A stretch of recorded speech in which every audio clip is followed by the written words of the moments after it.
Bismillahirrahmanirrahim. Assalamualaikum warahmatullahi wabarakatuh. Waalaikumsalam warahmatullah. Yang, yang saya hormati Bu Lady Yulia dari BPJPH, yang saya hormati Bapak Osep dan fasilitator dari Halal Institute yang bertugas, dan Bapak Ibu peserta pelatihan penyelia halal SPPG batch ke-23 yang berbahagia. Alhamdulillah pada pagi hari ini kita diberi kesempatan dan kesehatan untuk dapat mengikuti forum yang mulia ini. Eh, dan salawat dan salam kepada Rasulullah Sallallahu Alaihi Wasallam.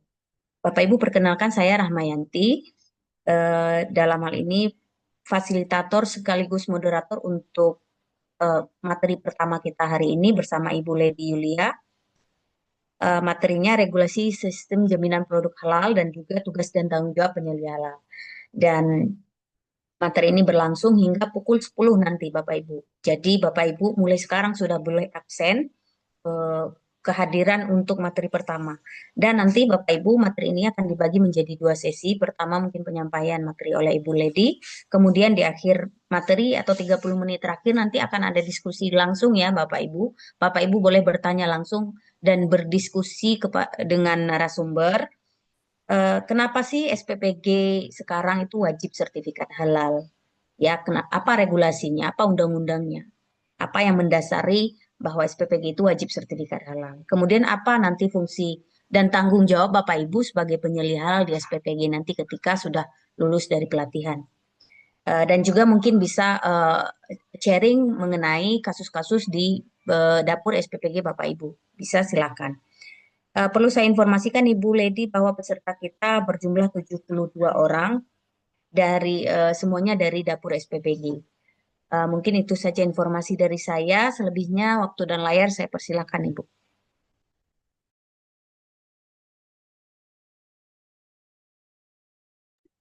Baik, Bu Rahma, terima kasih atas kesempatannya.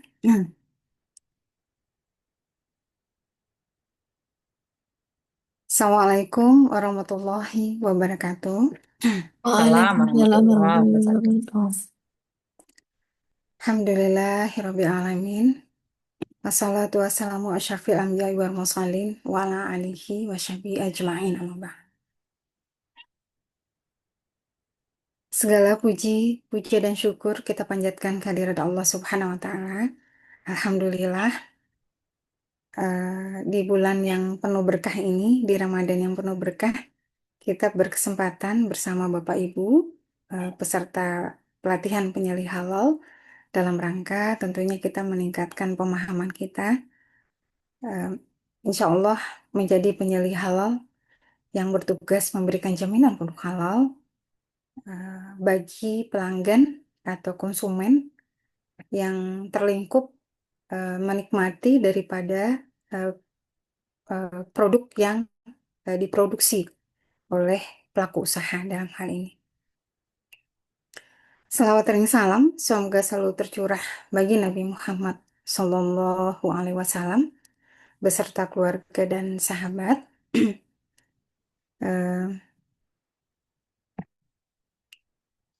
yang saya hormati Direktur LPK Pelatihan Halal Institute,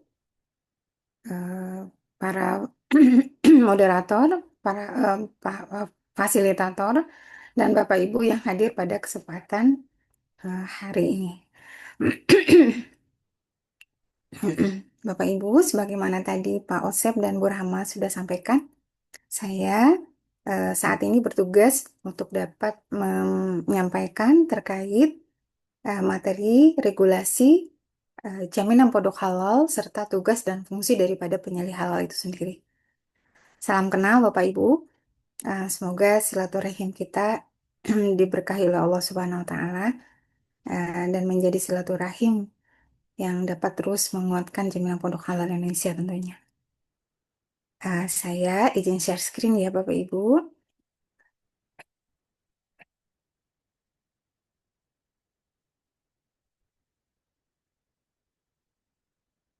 Apakah suara saya jelas terdengar dan terlihat PPT-nya, Bu Jelas Rahma? Ibu, Jelas. jelas Oh, Ibu. baik. Bu, Ya, Makasih, Bu jelas Ibu. Rahma. Jelas Ibu.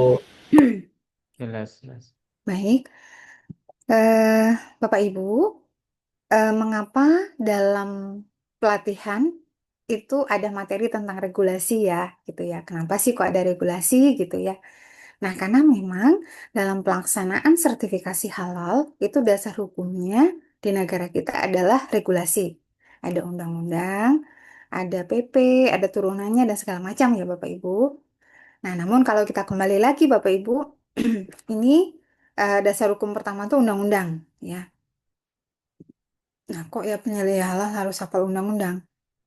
Nggak harus semua ya Bapak Ibu. Paling tidak adalah yang terkait dengan kita gitu. Mengapa? Karena penyelesaian halal adalah orang yang masuk dalam sasaran pengawasan. Ya, jadi apa aja sih yang diawasi tentang saya gitu ya? Apa aja sih yang diawasi sekitar saya, sekitar pelaku usaha? Nah, itu kita harus paham. Mana yang menjadi tugas, hak, kewajiban ya. Kemudian kita tuh nggak bisa seperti ini loh. Anda tuh ke saya nggak boleh begini loh. Nah, itu tentu harus didasari kita itu tahu tentang regulasi. Nah, itu sebetulnya dasarnya ya Bapak Ibu dalam bernegara. Makanya kita perlu memahami apa sih sebetulnya aturan yang terkait dengan kita gitu.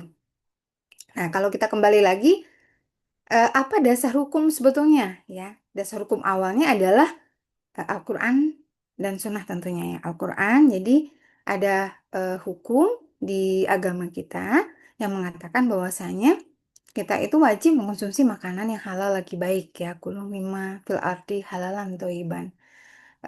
Surat Al-Baqarah ayat 168 ya. Dan banyak lagi surat-surat lainnya. Nah, jadi dasar hukumnya awalnya adalah em, Al-Quran ya. Nah, kemudian Allah memberikan anugerah kepada negara kita bahwasanya ada hukum syariah yang dibuat menjadi undang-undang. Nah, itulah Undang-Undang 33 2014. Meskipun perjalanannya sangat panjang sekali Bapak Ibu, karena begitu kita berjuang untuk meyakinkan hukum syariat Islam terkait produk halal itu bukan hanya mengatur urusan ibadah saja, tapi adalah bagaimana urusan muamalat sehari-hari gitu ya, urusan makan, urusan perdagangan dan lain-lain, maka harus diatur oleh negara. Nah, maka alhamdulillah terbitlah Undang-Undang 33. Nah, di Undang-Undang 33 ini ada eh, kalimat ya di pasal 4 ya, kemudian diperkuat dengan Undang-Undang Nomor 6 Tahun 2023. Nah, kenapa nih ada dua undang-undangnya ya? Karena di awalnya adalah Undang-Undang Nomor 33 2014. Nah, kemudian ada revisi terkait Undang-Undang 33, sebagian pasal-pasal di sana ada yang direvisi di Undang-Undang Nomor 6 Tahun 2023 di zaman era Pak Presiden Jokowi.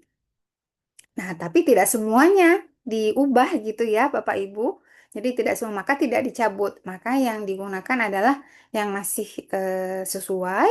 Sedangkan ada beberapa bagian itu yang direvisi di Undang-Undang Nomor 6 Tahun 2023. Nah, di dalam itu berbunyi bahwasanya ada produk yang masuk beredar dan diperdagangkan di wilayah Indonesia wajib bersertifikat halal.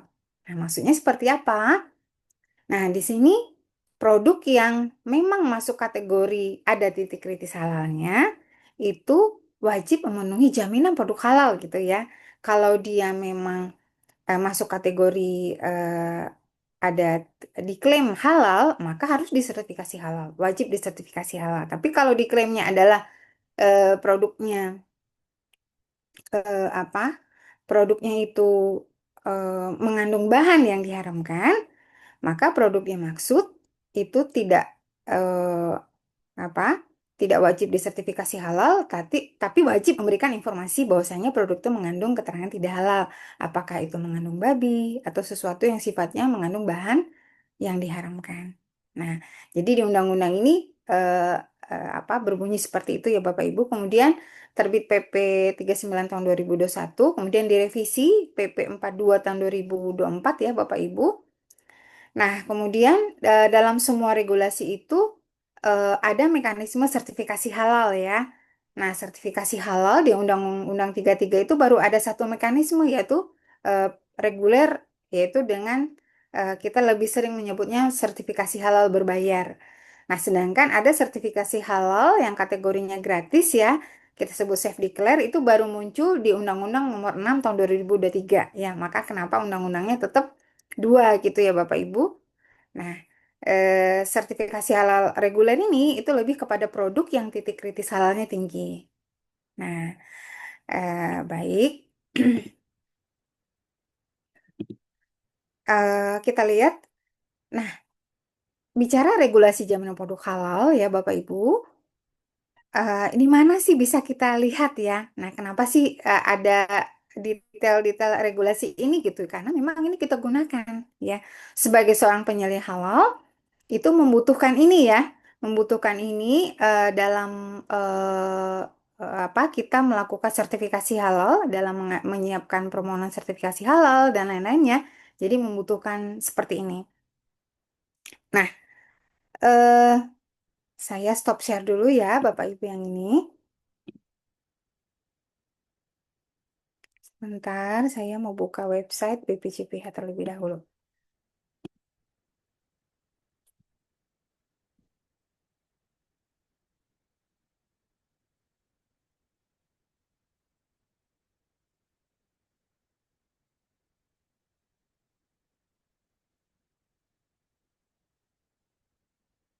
Ya, Bapak Ibu, Bapak Ibu, eh, jadi website BPJPH itu bpjphalal.go.id ya, bpjphalal.go.id. Nah, eh, kalau kita mau lihat regulasi, ya lihat di sini ya Bapak Ibu. Jadi regulasi di sini ada undang-undang, peraturan pemerintah dan segala macam. Nah, sekarang ini kita lihat undang-undangnya, ada dua ya Bapak Ibu undang-undangnya.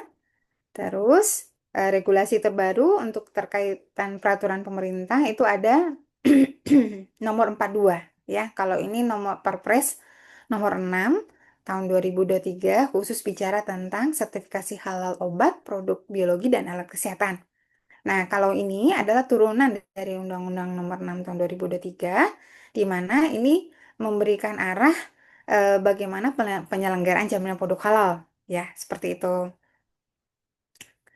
Nah, sekarang kita lihat ya Bapak Ibu di definisinya ya. Ini tentang pengertian. Nah, kita lihat terkait penyelih halal ya. Siapa sih penyelih halal itu? Nah, di sini ya. Jadi di PP penyelih halal adalah orang yang bertanggung jawab terhadap proses produk halal ya. Jadi Bapak Ibu sebagai penyelih halal adalah orang yang bertanggung jawab untuk proses produk halal. Ini ada di nomor 19 ya. Nah, maksudnya seperti apa? Ya, jadi ketika pelaku usaha ingin mengajukan sertifikasi halal, ada kewajiban pelaku usaha di antaranya adalah mengangkat karyawannya menjadi penyelih halal. Ya, mengangkat karyawannya menjadi penyelih halal. Nah, kemudian eh, pelaku usaha akan membuatkan surat keputusan bagi karyawannya itu menjadi penyelih halal. Kenapa? Karena agar dia memiliki kewenangan ya. Ya, jadi yang diangkat juga harus yang memiliki kapasitas, memiliki kemampuan, memiliki kewenangan. Nah, kenapa? Karena dia harus bertugas ya, memastikan semua jaminan produk halal ya bagi produk yang diproduksi. Nah, oleh karena itu Bapak Ibu, nah saya mengajak Bapak Ibu yang hadir pada pelatihan hari ini, Bismillah ya Bapak Ibu. Tugas Bapak Ibu adalah tugas yang sangat mulia, ya. Bismillah, karena Allah kita menjadi penyelih halal. Nah, namun kalau seandainya kita memiliki niat-niat yang lain, em, ya mungkin coba ditelaah lagi. Karena kalau tanpa kita punya niat karena Allah memberikan jaminan produk halal nggak akan sanggup, ya. Karena memang banyak sekali tugasnya yang sifatnya tidak bisa dibayar dengan rupiah, ya. Nah, apalagi kalau seandainya tugas kita menjadi penyelih halal, oh ya udah deh, saya bisa jadi penyelih halal biar bisa saya eh, kerja ke sana, kerja ke sini, ini ke sana, ke sini ya, itu bukan penyalih halal ya. Penyalih halal itu adalah orang yang memang memastikan proses produk halal itu berlangsung setiap saat di pelaku usaha. Jadi daily activity yang ada di perusahaan berarti penyalih halal yang bertanggung jawab. Nah, kemudian juga Kalau seandainya kita hanya misalkan mendampingi saat pengajuan sertifikasi halal, itu namanya bukan penyelih halal ya, itu konsultan ya. Berbeda ya Bapak Ibu. Ya, baik. Nah, ini kalau kita lihat definisi, kita masuk ke regulasi dulu tadi ya Bapak Ibu. Ya. Nah, dalam sertifikasi halal, ya Bapak Ibu, kita balik ke PT tadi dulu. Eh, dalam sertifikasi halal,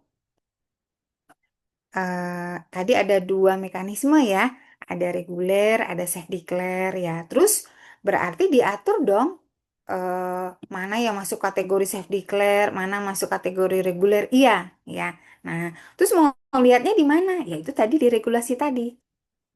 Bentar ya Bapak Ibu.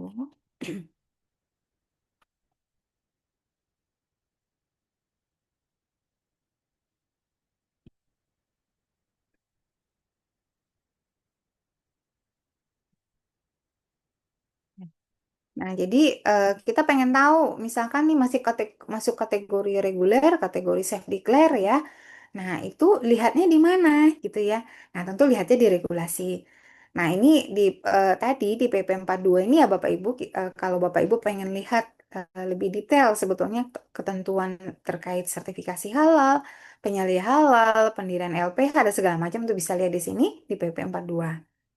Nah, kemudian eh, tadi kalimat statement yang ada di sini tadi bahwasanya produk yang masuk masuk itu berarti dari luar negeri ya Bapak Ibu, produk impor berarti beredar berarti yang ada di dalam negeri, diperdagangkan ya di dalam negeri, beredar itu ya berarti yang memiliki izin edar, diperdagangkan baik yang memiliki izin edar atau tidak tetap wajib bersertifikat halal ya. Misalkan yang diperdagangkan itu misalkan dia tidak beredar nih, dia hanya ada di antar perusahaan langsung diterima oleh perusahaan itu gitu. Wajib juga nggak sertifikasi halal? Ya wajib. Paling dia tidak memenuhi ketentuan kewajiban peredaran produk. Misalkan harus ada izin edar yang sifatnya sebagaimana ketentuan BPOM ya paling perbedaannya hanya di situ. Tapi kewajiban bersertifikat halal tetap wajib semuanya. Nah, terus bagaimana kita menentukan produk ini masuk kategori wajib atau enggak? Nah, diatur di sini Bapak Ibu ya. Jadi produk yang masuk kategori wajib ya selain makanan dan minuman ada di Keputusan Menteri Agama nomor 748. Nah, nanti lihatnya di website BPJPH kayak yang tadi. Terus juga kalau untuk kategori makanan minuman mana saja sih produk yang wajib gitu ya. Nah, itu di nomor 944 ya. Nah, terus dalam sertifikasi halal itu eh, kita dalam sertifikasi halal ada acuan, ada panduan, ada standar yang digunakan. Nah, itu kita menggunakan keputusan Kepala BPJPH nomor 20 tahun 2023. Itu nama ada sistem jaminan produk halal namanya. Nanti Bapak Ibu akan mengikuti materinya nanti ya setelah materi regulasi tentunya. Nah, jadi ada 5 kriteria yang harus dipenuhi oleh pelaku usaha ketika dia memproduksi produk halal. Ada komitmen dan tanggung jawab, bahan, proses produk halal, produk sementara, dan kemudian pemantauan dan evaluasi. Terus pelaku usaha ketika akan berproduksi ya harus membuat yang namanya manual mutu, ya panduan mutu gitu ya. Nah, itu juga disiapkan oleh BPJPH template-nya ya. Nah, itu merupakan bagian dari pelaksanaan Kepkaban 20 tahun 2023. Nah, seperti itu. Eh, nah, kemudian ada di sini 1360 ya. 1360 ini adalah bahan atau produk yang memang masuk kategori tidak diwajibkan ya atau disebutnya dikecualikan dari kewajiban bersertifikat halal. Jadi nggak semua wajib sertifikat halal ya Bapak Ibu. Yang wajib itu adalah yang memenuhi ketentuan eh, memiliki titik kritis. Apakah dia dari unsur hewan? Ya, berarti harus dipastikan hewannya hewan halal nggak. Nah, setelah hewan halal selesai nggak urusannya belum disembelih secara halal atau tidak. Atau produk yang memang mengandung unsur hewan, maka itu wajib. Tapi kalau kategori misalkan tumbuhan tanpa pengolahan atau misalkan ikan tanpa pengolahan, telur tanpa pengolahan, ya itu berarti masuk kategori tidak wajib. Ya, tapi kalau sudah diubah jadi produk, jadi menu, jadi cemilan, jadi makanan ya wajib Bapak Ibu karena berpotensi ada 2 titik kritis. Bisa jadi dari penambahan bahan yang berpotensi dari berasal dari unsur hewan atau turunannya Atau bisa jadi dari proses produk halalnya, apakah dari segala tahapan itu menyebabkan terjadinya eh, kontaminasi dan segala macam ya. Nah, itu masuk dalam kategori nanti wajib ya kalau seperti itu. Nah, tapi kalau kita mengecek dia wajib nggak wajibnya, maka bisa dilihat di 1360 ini. Nah, terus Bapak Ibu saya sedikit ya ke sini. Tujuan dari penyelenggaraan jaminan produk halal, jadi kalau pelaku usaha ingin mengajukan sertifikasi halal, tujuannya apa? Ya, adalah eh, memberikan kenyamanan, keamanan, keselamatan, dan kepastian ketersediaan produk halal bagi masyarakat.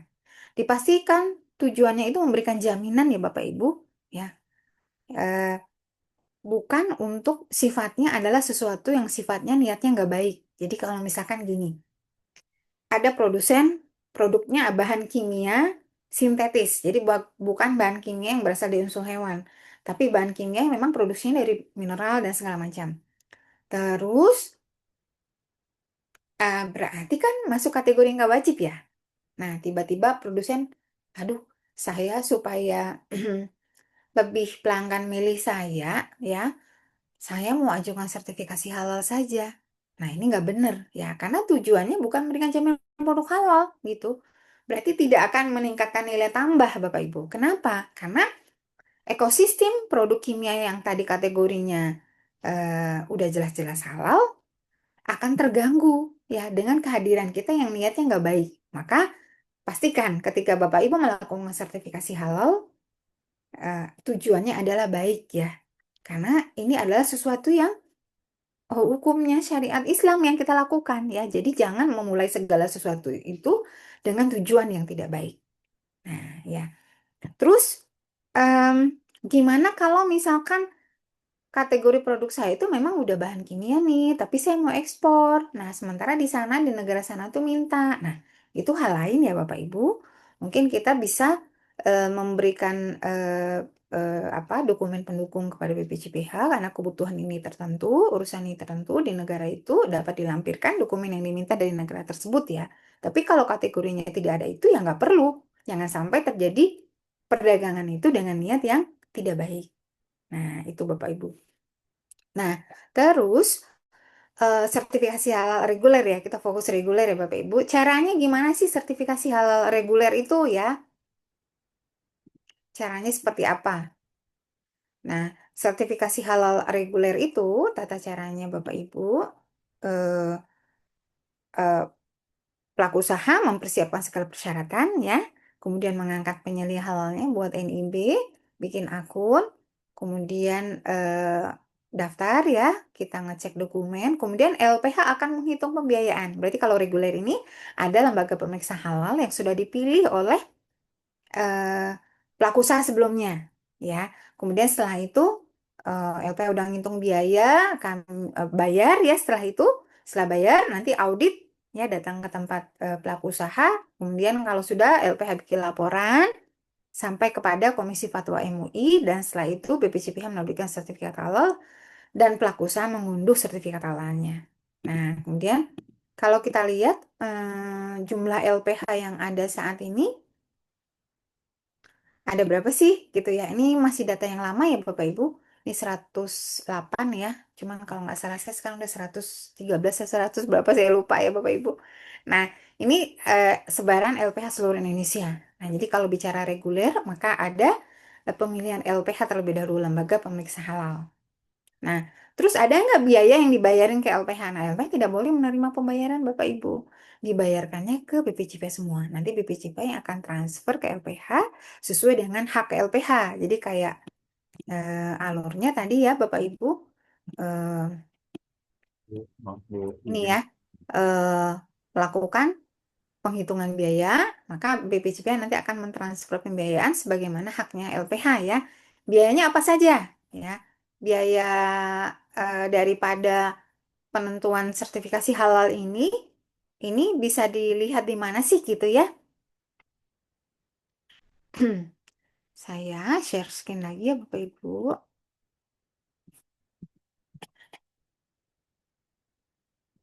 Saya share screen kembali website BPJPH ya. Nah, kalau misalkan kita mau ngecek nih, berapa sih biaya sertifikasi halal ya untuk saya gitu ya, nah bisa lihat di sini di kalkulator biaya ya. Misal saya ambil contoh, eh misal nih ambil Jawa Timur misalnya, Jawa Timur,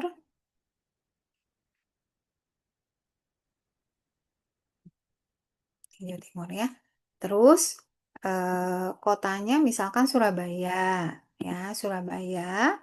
Terus produknya misalkan di sini eh, makanan ya misalnya. Nah, SPPG berarti kalau SPPG ini masuk kepada penyediaan makanan minuman dengan pengolahan ya. Jadi mana dia nih penyedia? Nah, ini dia nih penyediaan makanan minuman dengan pengolahan. Skala usahanya misalkan kecil ya. Jumlah produk berarti jumlah menunya ya. Misalkan menunya 20 ya Bapak Ibu, menunya 20 ya. Punya berapa? Satu cabang. LPH-nya ambil yang di Surabaya misalnya. Kita ambil LPH yang ada di lokasinya ada di Surabaya.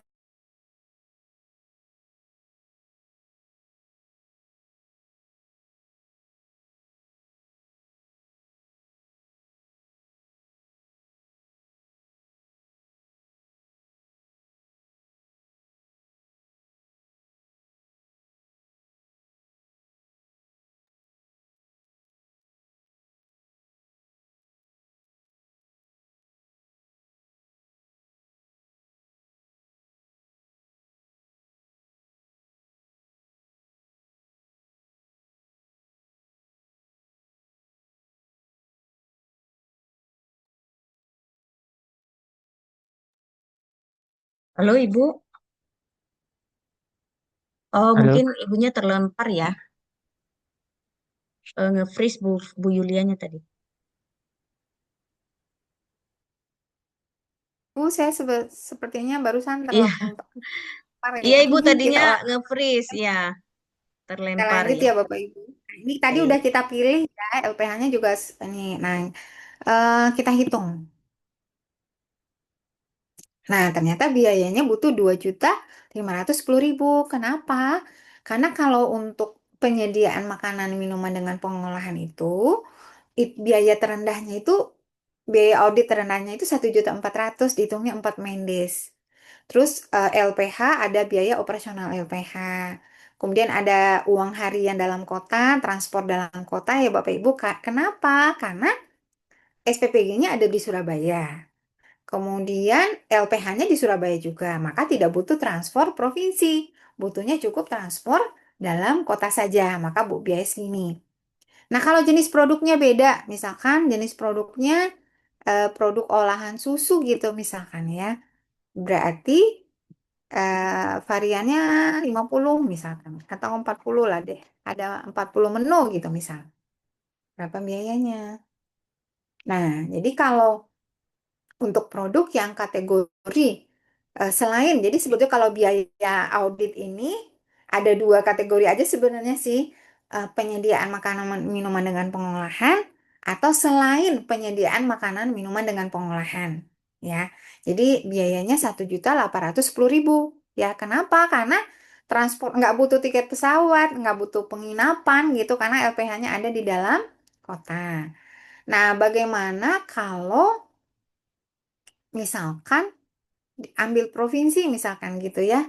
LPH-nya ngambilnya Malang. Ya, nih Brawijaya misal gitu ya. Nih ada di eh, eh, Brawijaya. Berarti berapa sih butuh biayanya gitu. Nah, di sini adalah kalau luar kota itu dia memunculkan semua semua kebutuhan akomodasi dan transportasi ya. Nah, di sini sebetulnya kalau dari Malang kan nggak butuh tiket pesawat ya.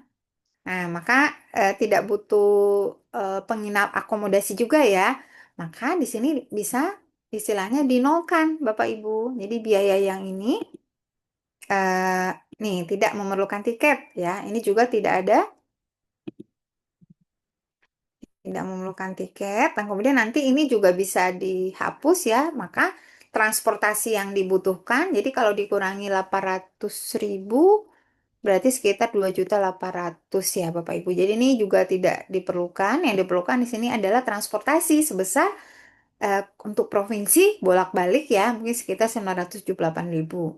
Nah, tapi di sini akomodasinya juga nggak diperlukan ya Bapak Ibu, cuman nggak bisa ini Bapak Ibu. Ya, jadi dalam hal ini dikurangi 800.000 berarti sekitar 2.800.000. Nah, itu tata cara pembiayaan. Berarti nanti kalau LPH sudah selesai audit, BPJP akan mentransfer haknya LPH. 408, biaya audit ini 700.000 nih hak LPH, 480 hak LPH, ini LPH semua ya. Tapi ini karena dia di provinsi, nggak butuh akomodasi ini ya, maka dikeluarkan biaya ini. Jadi pelaku usaha hanya membayar 2.800.000 ya. Nah, ini 200.000, ini haknya BPJPH, nanti ada sidang fatwa juga buat MUI. Nah, itu kurang lebih tata cara pembiayaannya. Ya, tata cara pembiayaan. Nah, Bu Rahma, mungkin mohon izin sebelum kita masuk nanti ke tugas tanggung jawab penyelidik halal, Ya, mungkin diskusi dulu sekitar 15 menit ya, biar clear gitu boleh. terkait regulasi. Ya, Ya. terima kasih. Sudah ada Silakan Bu penanya. Rahma. Iya. Silakan Bapak, Pak Andi. Ya, terima kasih Bu Rahmayanti. Saya tertarik tadi ada menu ini ya, pembiayaan itu. Cuma untuk aplikasi pembiayaan itu apakah dimiliki oleh LPH atau di aplikasi pelaku usahanya, Bu? Apakah yang penentuan itu ditentukan oleh LPH atau di pelaku usahanya untuk memilih menu seperti tadi? Saya Oh, baik. pas waktu awal tuh saya Ya, tidak melihat itu aplikasinya masuk dari mana itu. Gitu, Bu. iya. Baik. Eh, Pak Andi, aplikasi itu tersedia di website BPJPH. Nah, itu adalah tujuannya membantu pelaku usaha. Kira-kira saya kalau mau sertifikasi halal biayanya berapa sih gitu? Kalau saya pilih LPH ini, biayanya jadi berapa? Misalkan gini, misalkan Pak Andi nih udah kenal dengan ada LPH yang datang ke Pak Andi nawarin pakai LPH saya saja Pak gitu ya. Ternyata LPH-nya LPH utama gitu ya. Kantornya ada di Jakarta gitu. Terus mesti kita pastikan dulu, Bapak LPH-nya ada auditornya yang di Surabaya nggak? Karena misalkan Pak Andi di Surabaya gitu misalnya. Atau Pak Andi ada di mana? Saat ini saya di ini Bu, di Banjarmasin. Kalau Oh, di Kalimantan Banjarmasin. Selatan ini Oke, kayaknya LPH Banjarmasin. cuma ada LP POM Ada di BSDJI Banjarmasin Banjarmasin. sama LPH Ya, Banjarmasin.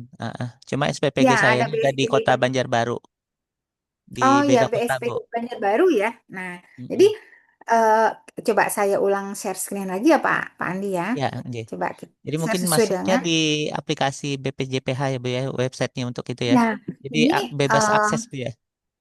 iya, ini bebas akses saya ulang share lagi ya Pak Andi. Nggih. Jadi ini di sini ini ada di website BPJPH ya Pak Andi.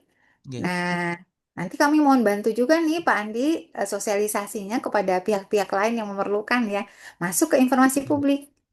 Nah, terus di situ ada kalkulator biaya ya, kalkulator biaya. Nah, kalau Pak Andi produknya apa Pak Andi kalau boleh tahu? Makanan olahan. Makanan olahan. Oke. Nggih. Jenis berarti kita lihat ya, berarti provinsinya Kalimantan Selatan. Selatan. Kotanya ada di Banjarmasin ya. Kemudian jenisnya makanan ya. Produknya olahan apa Pak Andi? Bukan restoran bukan ya? Catering, Bu. Catering Oh, itu catering. Oh, kalau catering masuk kepada penyediaan makanan pemberian minuman makanan pengolahan. minuman ya. Ya, kalau catering, restoran, rumah makan ya, Ya, itu itu masuk ke dalam masuk penyediaan masuknya ya, Bu ya. makanan minuman dengan pengolahan. Nah, skala usahanya kecil ya. Kalau kecil itu batasnya seberapa, Bu? Yang Kalau kecil 500 sama juta mikro itu sih ya? hampir hampir sama sih biayanya, Pak. Kecuali kalau menengah sama besar beda banget gitu. Nggih. Oh, menengah itu yang di atas 500 juta itu ya, Bu? Oh, enggak, lebih lagi di atas. Oh lebih ya? eh, ya, heeh. Jadi eh, mungkin kecil ya saya Ya iniin. kecil Kalau aja Bu. menengah dia lebih besar ya, jauh lebih besar biaya yang dibanding kecil. Nah, jumlah menunya misalkan 50. Kalau tadi kita coba kan 20 ya. Anggap Iya. menunya 50. Nih biayanya lebih lebih besar kalau dia menunya lebih banyak ya. 50. Kemudian kalau cabangnya satu sama cabangnya dua beda. LPH-nya Oh, ambil BSPJI Banjarbaru ada ya. LPH Win Antasari Min juga sama ya. LP POM Bu di sini. Oh, LP misalkan POM, ambil LP POM. ya LP Ya, POM itu ada di Banjarmasin juga. LPH Win Antasari ada Bu. Win Antasari ya, LPH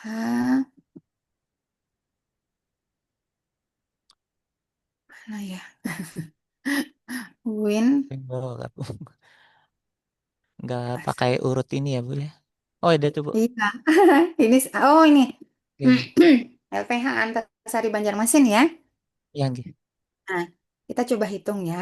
Nah, ini lingkupnya karena Pak Andi di Banjarmasin, Banjarbaru kan dihitungnya beda kota ya. Nggih, cuma Nah, dia jalur daratnya Bu meskipun deket ya. setengah jam aja. Iya, meskipun deket, 1 jam aja tapi sudah sampai Bu. kenapa Pak Andi? Jaraknya paling kalau dengan berkendara 1 jam aja sudah Ya, nyampai. betul. Betul. Deket kok. Nah, cuman karena dia beda kota, maka dihitungnya tetap luar kota Pak Andi. Nggih, Ya. ya. Nah, maka biaya yang muncul di sini karena hitungan di sini adalah hitungan dalam kota atau luar kota. Ya, jadi meskipun Nggih, dia sama provinsi, tapi tetap dilihatnya luar kota. Nah, tinggal lagi kita melihat kalau itu berarti kan nggak butuh tiket pesawat. nggih. Ya, orang 1 jam kok. Ya, maka Ya. tiket pesawatnya ditulis tidak memerlukan tiket pesawat. Kalau tidak ada tiket pesawat, berarti akomodasi ini nggak ada. Yang 3.485 ini juga nggak ada. Nah, Akomodasi itu maka Bu, penginapan ya Bu atau gimana Bu? iya Akomodasi Bu. betul penginapan, penginapan. Nah, ini kan mungkin butuh 2 hari atau gimana ya, tapi ini kan nggak diperlukan karena Nggih. kotanya deket. Nah, disinilah makanya Ya, LPH itu harus ketika misalkan pelaku usaha mengajukan, ya LPH akan menghitung biaya. Nah, menghitung biaya itu harus dikeluarkan oleh LPH ini dulu nih. Harus dikeluarkan juga ini. Dan kita bisa juga melakukan negosiasi dengan LPH. Misalkan gini, saya ini berarti misalkan ini dikurangi 3.485 berarti menjadi berapa nih ya? Tiga, 3 juta sekian ya Bapak Ibu dikurangi tiga dengan juta ini dua ratus, tiga juta 4 dua juta ratus, dua juta ya. 4 juta dua 4 juta sekian dua ya. ratus Bu ya. Ya, 4.200.000 ya. Ini dikurangi ininya eh 3.485-nya 4 juta sekian. Nah, ternyata Pak Andi perusahaannya hanya budgetnya 3 juta gitu misalkan gitu. Nah, kita bisa negosiasi dengan LPH. Maka LPH nanti di akunnya, jadi kan di proses pengajuan tadi LPH akan melakukan verifikasi bayar gitu ya. Nah, verifikasi Oh, bayar itu dia akan bisa memberikan diskon di sini. Transportasinya ya karena memang lokasinya deket kok. Kenapa kok harus 872.000? Ini adalah biaya tertinggi Bapak Ibu. Jadi memberikan iya. biaya terendah dari itu nggak masalah ya. Asalkan LPH-nya menyetujui. Jadi kita bisa eh, ini dikurangi misalkan 50% atau ini dikurangi biaya auditnya totalnya berarti kan di sini 2.100.000. Nih, Mm, totalnya kami punya uang cuma 3 juta atau 3,5 juta. Gimana caranya? Nah, LPH tuh bisa memberikan diskon istilahnya. Seperti mm. itu. Nah, ini Mengedit bisa diskonnya tuh diakses gimana Bu? di ini LPH nanti. Nanti akun Jadi LPH ya Bu ya. di akun LPH nanti akan menghitung-hitung. Jadi oleh karena itu ketika akan sertifikasi halal memang perlu kita melakukan pemilihan LPH. Nah, juga misalkan nih, misal kayak LPH yang posisinya mengatakan kami LPH nasional, kami punya cabang di Banjarmasin, ya, Iya. misalkan LP POM. Terus boleh nggak dia ngambil transportnya luar kota? ya nggak boleh kalau seandainya dia sesungguhnya mendatangkan auditornya yang ada di Banjarmasin, berarti kan dalam Hmm. kota, maka dia harus mendiskon transportnya ini sesuai dengan kebutuhan dalam kota. Ya, itu juga yang perlu Bapak Ibu pelaku usaha tahu ya. Jadi kalau memang LPH mengatakan auditor halalnya ada di Banjarmasin, berarti juga kebutuhan transportasinya itu sesuai dengan kondisinya. Atau misalkan kata pelaku usaha, oh kami nanti jemput Pak, gitu. Berarti kan tidak ada transport yang dibutuhkan ya oleh pelaku usaha, oleh auditor halal untuk datang ke tempat pelaku usaha, maka bisa dinolkan. Nah itu oleh karena itu memang penting sekali ya untuk kita pelaku usaha eh, sepakat dulu dengan LPH. Nah, terus bagaimana cara kita tahu LPH? Nah, daftar nama LPH ya, Bapak Ibu, kalau mau ngecek di eh, aplikasi BPJPH ya di website kayak ini tadi. eh, nah, ini ya daftar nama LPH ya. Data LPH seluruh Indonesia tuh ada di sini. Lingkupnya juga ada. Nah, ini kan informasi aja. Itu caranya kita kenal mereka, tahu mereka gimana ya, masuk ke websitenya. Nah, itu kan informasi website aja, tapi kalau kita pengen konsultasi kemana gitu ya. Nah, di masing-masing provinsi, memang belum semua provinsi ya Bapak Ibu, tapi hampir saat ini BPJPH sudah memiliki perwakilan di Banjarmasin juga sudah ada ya. Di Jawa Timur 10 sudah ada, 15 yang ditargetkan tahun ini. Jadi nanti bisa konsultasi nanti ke perwakilan BPJPH yang ada nanti di provinsi, atau bisa juga kalau BPJPH berarti kan baru sampai provinsi ya, belum sampai kabupaten kota. Kalau di kabupaten kota itu kita masih dibantu, didukung oleh Kementerian Agama ya.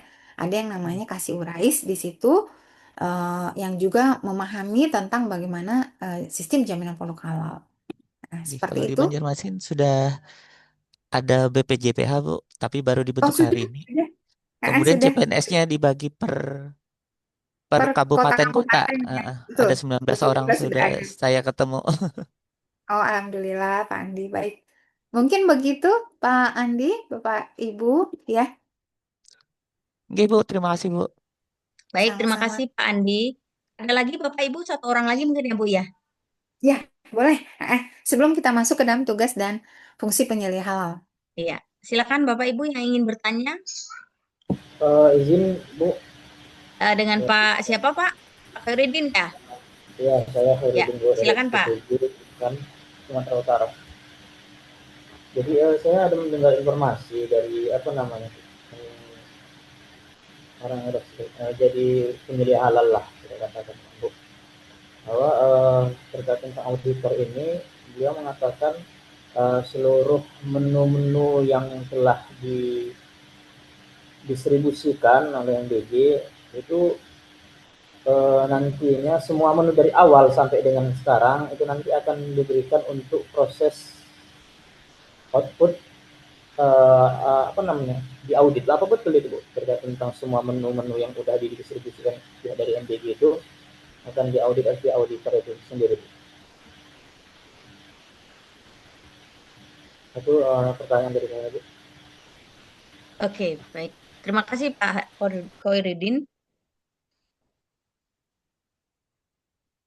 Nah, baik, terima kasih Pak Herudin. Bu Rahma, saya boleh Ya, dibantu Bu Rahma? Agak ya. putus-putus ah, ah. kebenarannya. Pertanyaan dari Pak Khairuddin, apakah benar keseluruhan menu dan juga bahan di nanti di dapur SPPG itu akan diaudit oleh auditor gitu? Baik, terima kasih Pak Herudin. Nah, terkait SPPG ya Bapak Ibu, nah apakah semua menu nanti akan diaudit ya? Nah, jadi gini, dalam pengajuan sertifikasi halal, nah sekaligus aja saya share screen lagi ya Bu Rahma. Eh, Relate dengan materi kita ya Pak Herudin.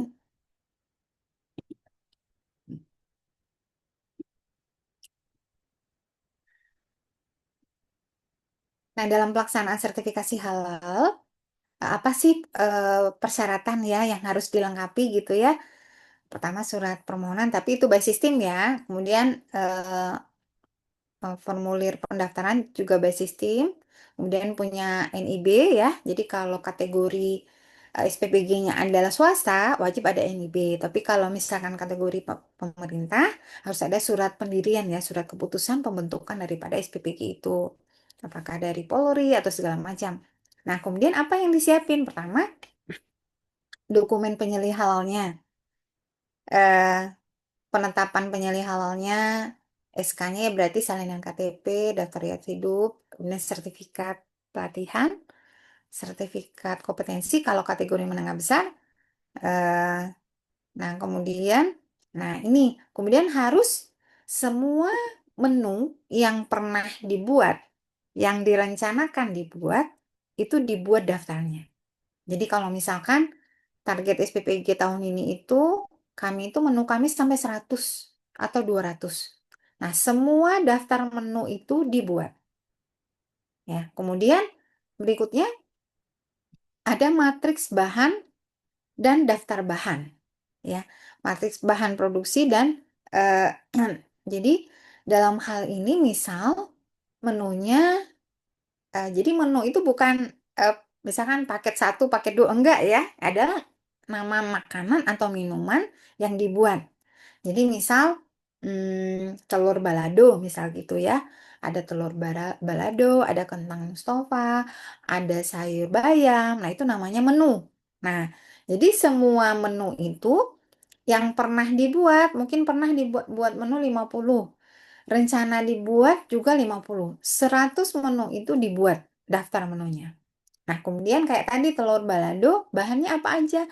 Ada telur ayam negeri, ada cabai merah, ada minyak goreng, ada kentang, segala macam. Itu daftar bahan. Jadi, daftar menu, daftar bahan dibuat. Nanti kita bikin matriknya. Kita checklist. Jadi, nggak semua menunya dibikinin bahannya ini, enggak. Tapi adalah kita checklist aja. Ini daftar bahan ada posisi di sebelah kanan ya, bahannya ini. Menunya ini gitu ya. Nah, berarti menu ini butuh bahan ini checklist. Menu ini butuh bahan ini checklist. Jadi semua kan bahan juga nggak sebanyak menu ya. Bahan itu kita menu itu memvariasikan semua bahan gitu. Itu dibuat semuanya. Nah, terus ketika eh, daftar sertifikasi halal, berarti semua ini kita submit ya. Semua daftar menu, daftar bahan kita ajukan nih, kita isi di akun kita ya di Si Halal. Nah, ketika auditor halal datang, maka dipastikan proses produksi sedang berlangsung, sedang memproduksi di antara menu-menu yang dibuat ya. Jadi hari itu lagi bikin sayur bayam, telur balado, kentang Mustafa, sama ya itu mungkin gitu ya, menunya itu sama pergedel misalnya. Hari itu menu buat anak-anak adalah itu. Maka diwajib ketika auditor halal sedang mengaudit, dia mengaudit eh, sedang membuat itu ya. Terus bahan-bahan yang lain ya dipastikan semua daftar menu itu ada ya, tadi dua dibuat sebelumnya, dan kemudian alur proses bahannya itu juga dibuat ya, alur proses pembuatan setiap menu itu ada ya. Kalau seandainya menunya yang sifatnya hampir-hampir sama, bisa disatukan cara membuatnya. Nah, jadi yang harus diaudit, yang minimal auditor halal itu mengaudit proses, menyaksikan proses eh, apa yang sedang diproduksi hari itu. Nah, kenapa wajib diisi semua daftar menu, baik yang sudah ada maupun yang sudah direncanakan? Karena sertifikat halal nanti ada lampirannya, menu mana saja yang memang berhak mendapatkan label halal dari sertifikat halal yang sudah didapatkan, yaitu adalah yang ada di lampiran menu tadi, ada 100 menu tadi. Nah, kalau tidak dimasukkan semua daftar menu yang pernah dibuat dan direncanakan dibuat, berarti tidak masuk dalam, tidak sah, dia tidak boleh mencantumkan label halal untuk yang tidak terdaftar. Seperti itu. Jadi bukan berarti semua menu itu nanti diaudit, enggak ya Bapak Ibu. Tapi eh, harus dalam proses produksi untuk sesuai dengan jadwal produksi ketika auditor halal datang hari itu. Nah, terus kan nih udah nih sertifikat halalnya terbit ya menunya ada 100. Terus SPPG kepikiran lagi nih kayaknya kita ada tambahan menu kata Pak Wali Kota ini harus ini nih. Ada nambah 50 menu lagi. Potensi untuk pembuatan 50 menu lagi. Maka 50 menu lagi itu diajukan ulang kembali pendaftarannya. Jadi nggak boleh kita menginsertkan, kita mengakui halal untuk produk yang tidak diklaim, yang tidak disetujui oleh auditor halal ya ketika proses audit kemarin. Nah, itu mungkin Bu Rahman, Pak Khairuddin, seperti itu. Baik. Baik, terima kasih Bapak Ibu. Mungkin selanjutnya nanti kita diskusi lagi Bu ya setelah sesi materi yang Baik, baik. Nah, ya, silakan Ibu. baik, terima kasih Bu Rahman. Kita lanjut materi. Nah, Pak Ibu, kalau materinya memang cukup banyak ya Bapak Ibu, tapi paling karena kita sekarang fokusnya adalah bagaimana tentang tugas dan fungsi penyalin halal, maka saya akan fokus dulu ke sini ya Bapak Ibu. Nanti bisa dibaca mungkin untuk yang saya tidak bisa sampaikan ya. Nah, eh, apa saja sih kewajiban pelaku usaha? Jadi berarti apa saja sih kewajiban SPPG ya? Kalau kita bicara SPPG sekarang ya. Nah, memberikan informasi secara benar, jelas, dan jujur. Berarti kalau kita mengajukan sertifikasi halal, perlu ada sarana-sarana informasi Bapak Ibu, banner dan segala macam. Terus, em, informasi ini tidak hanya diketahui oleh owner, kepala SPPG, penyalih halal, tapi diketahui, dipahami, dan diterapkan oleh semua personil yang ada di SPPG. Oleh karena itu, perlu adanya sosialisasi informasi ya kepada semua internal daripada SPPG dan juga pihak eksternal yang terlibat gitu. Nah, kemudian tidak boleh ada pencampuran lokasi, tempat, alat ya antara halal dan non halal. Nah, kemudian kewajibannya adalah memiliki penyalin halal. Nah, kemudian kayak tadi kalau ada perubahan atau penambahan menu wajib dilaporkan dan itu diajukan ulang kembali.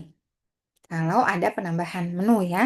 Atau misalkan gini, ini SPBG-nya milik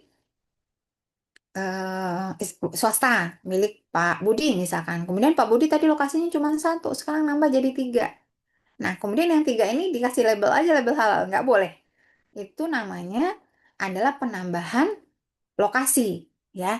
Maka yang 3 itu wajib diajukan ulang lagi diperbarui, diajukan baru sertifikat halalnya untuk yang 3 tadi.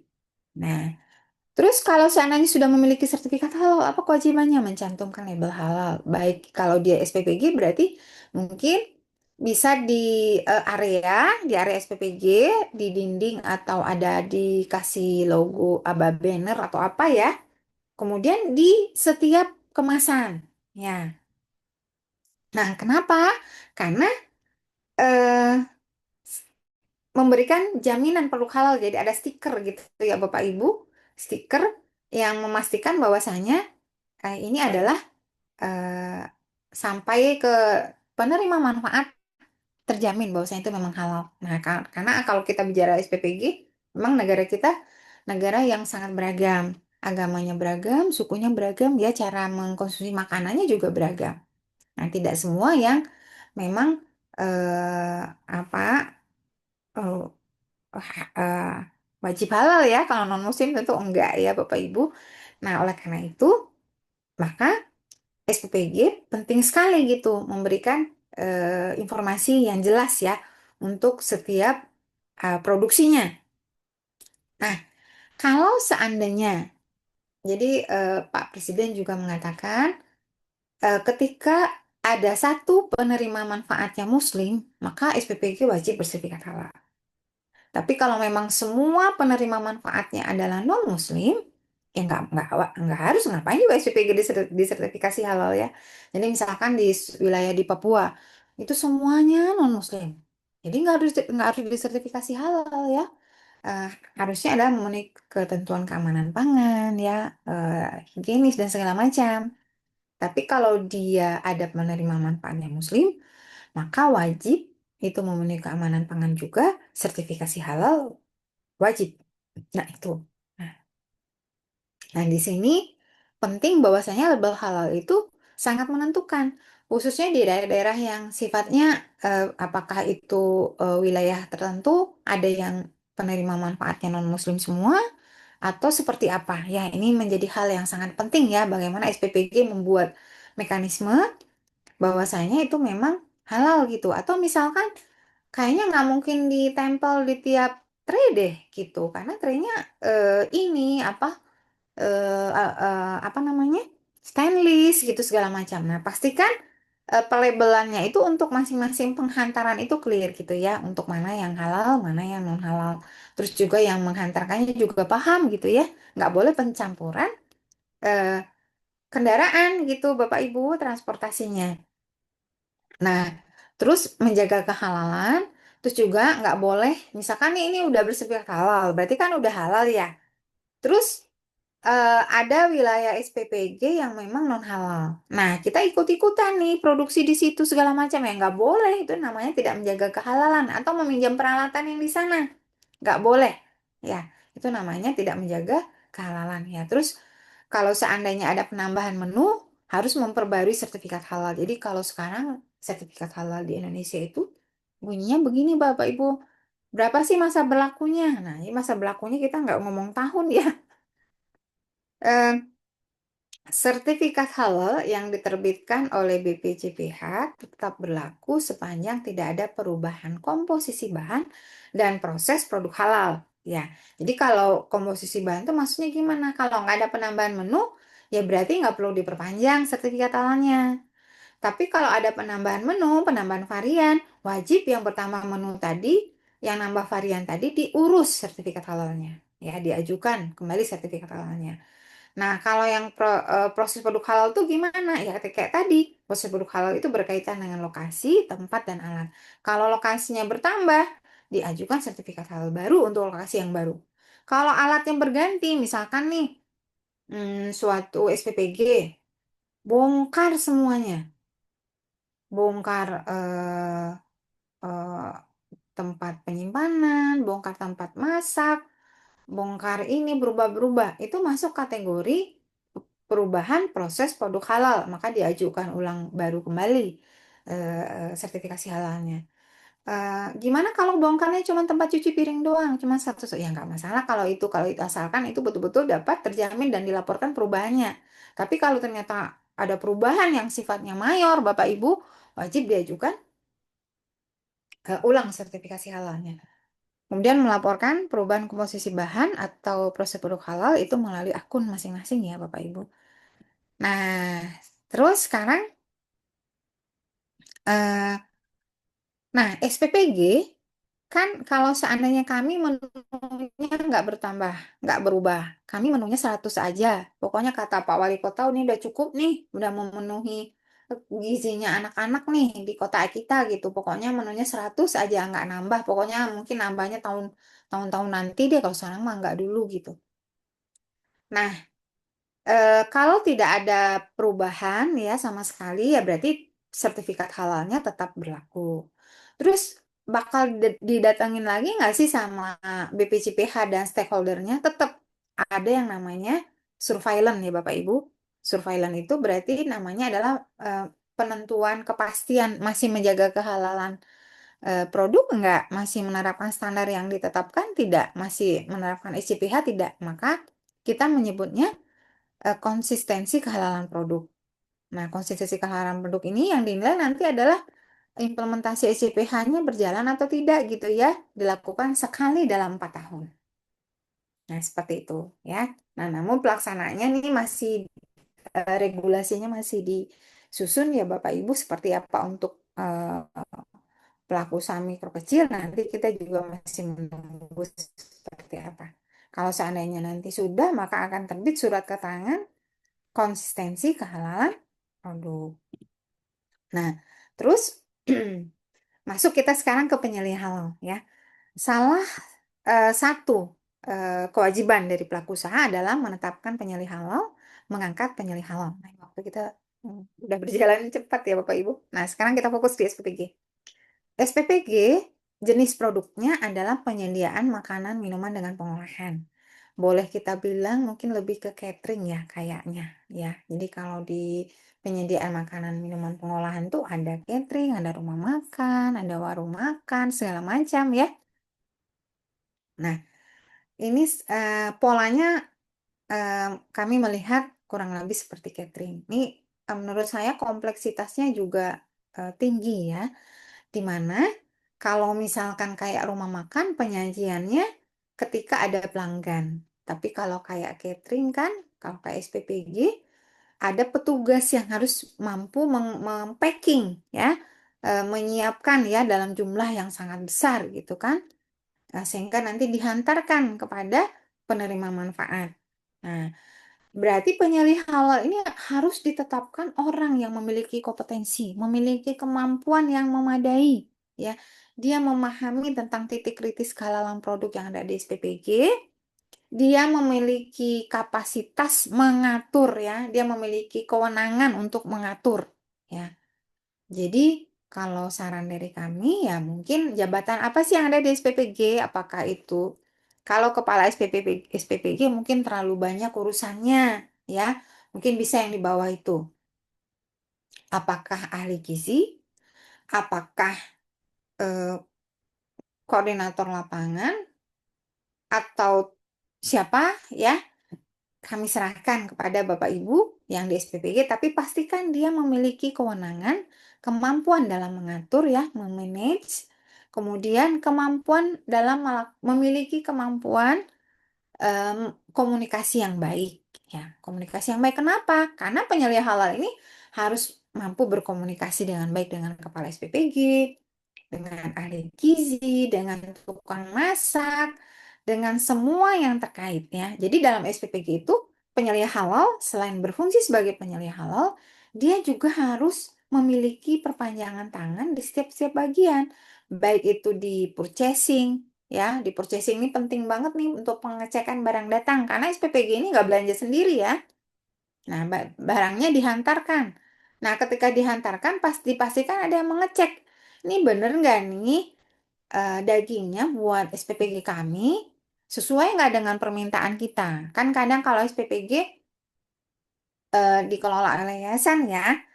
Nah, di beberapa daerah bisa jadi misalkan kayak Maluku, Kalimantan, ataupun mungkin di Jogja, di Jawa Tengah, bisa jadi mungkin ada peruntukan SPPG tertentu, bisa jadi di Papua. Nah, ketika salah hantar berarti berisiko yang diproduksi itu jadi nggak halal. Nah, jadi penyelih halal istilahnya dia sebagai penyelih halal ya. Kemudian dia memiliki perpanjangan tangan di setiap bagian, di setiap unit yang proses bisnis yang ada di SPPG.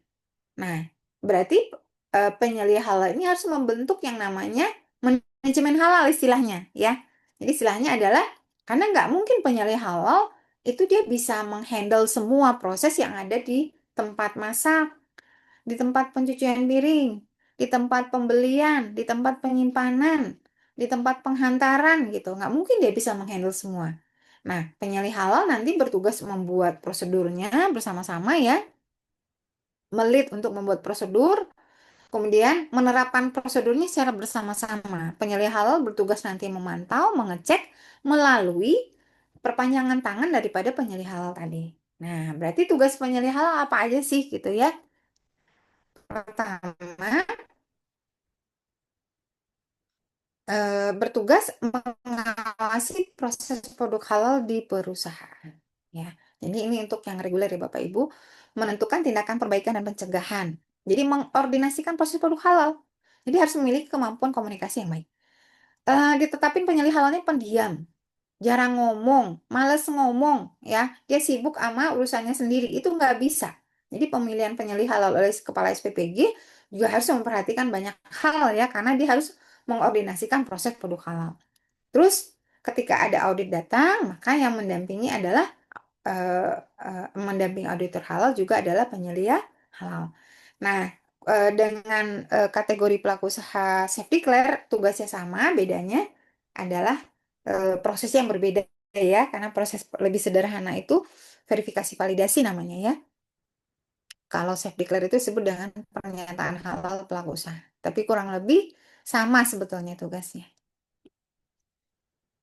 Nah, kemudian dalam pasal 59, dalam melaksanakan tugas sebagaimana dimaksud dalam pasal 58 ayat 1, penyalih halal bertanggung jawab. Nah, ini sebetulnya hampir sama ya Bapak Ibu, ini untuk reguler, ini untuk self declare. Jadi, menerapkan sistem jaminan produk halal. Jadi, misal gini, pembelian bahan ya. Bahan yang dibeli adalah bahan yang sudah bersertifikat halal atau kategori bahannya positif list ya, yang tidak ada titik kritis halalnya. Nggak boleh beli bahan non halal, nggak boleh ya. Bahan yang dibeli adalah bahan yang itu. Nah, bagaimana SPPG bisa memastikan bahwasanya itu terjamin pembelian bahan itu sesuai ketentuan persyaratan? Berarti buat dulu persyaratannya. Bahan yang dibeli adalah ini, suppliernya ini, ininya ini. Nah, itu dibuat prosedurnya, dibuat ketentuannya. Nah, kemudian apakah semua orang memiliki kompetensi untuk membeli bahan ini? Enggak. Itu hanya purchasing. Berarti buat juga prosedur pembelian bahan hanya dilakukan oleh purchasing. Jangan sampai misalkan kurang nih tepungnya. Tiba-tiba tukang masak beli tepung. Kebelinya tepung yang curah. Tidak bersertifikat halal. Berarti ini tidak menerapkan sistem jaminan produk halal. Jadi yang dimaksud dengan penerapan sistem jaminan produk halal ini adalah melaksanakan jaminan produk halal itu em, sesuai dengan prosedurnya. Berarti prosedurnya itu nanti dibuat gitu ya. Nah, contoh-contoh prosedur itu eh, sudah banyak ya Bapak Ibu. Nanti juga di manual SCPH itu bisa dilihat juga ya. Jadi template manual SCPH bisa diunduh juga nanti di regulasi di bagian regulasi ya. Nah, terus juga menerapkan manajemen risiko pengendalian PPH. Nah, ini misalkan nih kita menunya ayam. Nah, terus ternyata di wilayah kita itu memang nggak ada tuh ayam yang disembelih secara halal. Nah, ini eh, sebelum kita mengajukan sertifikasi halal ya, jadi 17 Oktober 2026 wajib. Jadi masih ada beberapa bulan nih Bapak Ibu. Permasalahan kita ini nggak ada suppliernya yang bersertifikat halal, tukang ayamnya nggak ada gitu ya. Nah, kepala komunikasikan dengan kepala PPG, Pak, kita nggak bisa nih Pak ngaju sertifikasi halal. Karena ayamnya belum bersertifikat halal, tolong dong Bapak komunikasi gitu ya. Nah, kepala PPG komunikasi sama BGN, dorong pengusaha yang hulu ya, segera mengajukan sertifikat halal. Nah, ini biasanya kan para wali kota, bupati concern betul nih sama ini. Nah, jadi kita jangan memaksakan, ya udah, misalkan kita pengennya sertifikasi halal sekarang gitu. Eh, Padahal sehari-hari belanja ayamnya belum bersertifikat halal. Nah, pas auditor halal datang, belilah ayam yang sedikit agak mahal di swalayan karena sudah bersertifikat halal gitu. Tapi nanti besoknya nggak pakai itu lagi, itu nggak boleh. Ya, itu berisiko Bapak Ibu, nggak boleh kayak gitu. Berarti pastikan semua bahan yang sehari-hari memang suplai kita itu sudah memenuhi persyaratan halal.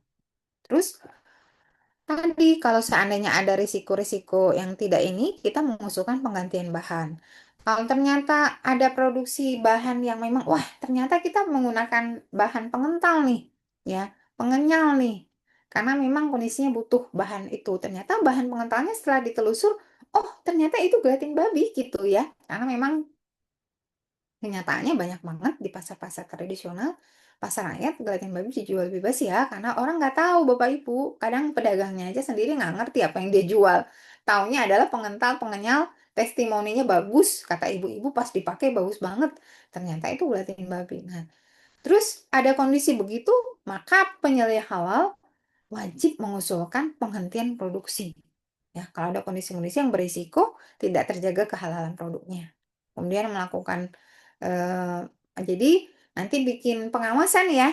Jadi setiap tahapan ya proses bisnis yang ada di SPPG itu eh, penyelih halal wajib melakukan pengawasan, cek ke bagian pembelian bahan. cek ke bagian pembelian ini, memenuhi prosedur nggak, segala macam nggak. Nah, buat laporan secara berkalanya nanti kepada kepala SPPG, gitu ya. Kemudian eh, perlu melakukan kaji ulang pelaksanaan ya. Kemudian menyiapkan ketika nanti ada butuh sampel, maka membantu auditor halal mengambil sampel ya. Kemudian menunjukkan apa segala dokumen-dokumen bahan, dokumen proses produksi yang menyimpan berarti adalah penyelih halal ya. Meskipun nanti disimpan oleh beberapa bagian, tapi tentunya yang bertanggung jawab secara penuh adalah penyelih halal dalam hal ini. Jadi ketika nanti auditor halal datang memberikan bukti, memberikan keterangan yang benar selama proses pemeriksaan oleh auditor halal. Nah, ini untuk yang safe declare ya, tapi kurang lebih sama Bapak Ibu tugasnya ya. Nah, masuk sekarang ke penetapan penyalih halal. Nah, setengah 10 ya. Nah, penetapan penyalih halal, persyaratan penyalih halal muslim, ya, kemudian memiliki wawasan luas dan memahami syariat Islam tentang kehalalan produk, kemudian memiliki sertifikat dan atau pelatihan. Jadi kalau dia reguler, wajib memiliki sertifikat pelatihan. Reguler mikro kecil, ya. Tapi kalau dia reguler kategori menengah besar, maka tidak hanya pelatihan, wajib juga memiliki sertifikasi kompetensi. Nah, terus penetapan penyelesaian halal itu apa saja persyaratannya? Jadi, identitas penyelesaian halal tuh harus clear ya Bapak Ibu. Pertama, bisa salinan salinan KTP, salinan paspor, izin tinggal tetap atau kartu identitas lainnya bagi penyelesaian halal yang berasal dari luar negeri ya. Jadi ini adalah penduduk legal tentunya, bukan ilegal. Kemudian daftar riwayat hidup, kemudian salinan sertifikat pelatihan dan atau kompetensi, eh, kemudian salinan keputusan penyelesaian halal, ya salinan keputusan penyelesaian halal. Nah inilah dokumen yang dibutuhkan oleh setiap penyelesaian halal. Nah kalau bagi pelaku usaha kategori self declare, dia tidak perlu ikut pelatihan ya Bapak Ibu. Penyalih halalnya otomatis bisa diklaim ownernya langsung ya, atau bisa juga dia menetapkan orang yang ada di karyawannya, tapi dia nggak wajib pelatihan gitu. Nah, kapan dia wajib pelatihan? Misalkan seperti ini. Bentar ya Bapak Ibu, kapan dia wajib pelatihan ya? Hmm. Kondisinya kalau dia mikro kecil ya, misal ini self declare ya. Di wilayah Papua itu nggak ada muslim di sana. Di kota itu, di kecamatan tuh nggak ada muslim. Padahal dia mau banget ngajuin sertifikasi halal. Caranya gimana gitu ya. Nah, maka boleh eh, instansi membantu ya. Itu bisa organisasi kemasyarakatan Islam, bisa dari instansi pemerintah, badan usaha, atau perguruan tinggi. Jadi boleh nggak penyelih halal itu eksternal? Penyelih halal eksternal itu boleh hanya untuk membantu pelaku usaha yang memiliki keterbatasan pembiayaan. Ya, jadi kalau misalkan kayak tadi ada pelaku usaha di Papua, dia masih mikro, ya, mau bayar karyawan muslim belum mampu, gitu, mengangkat karyawan muslim belum mampu. Nah, maka boleh dari ormas Islam atau BUMN ataupun Pemda itu menyiapkan personil orang yang dilatihkan ikut pelatihan penyelih halal. Nah, kemudian kalau udah selesai pelatihan, punya sertifikat, dia dibuatkan surat tugas nih oleh pimpinannya.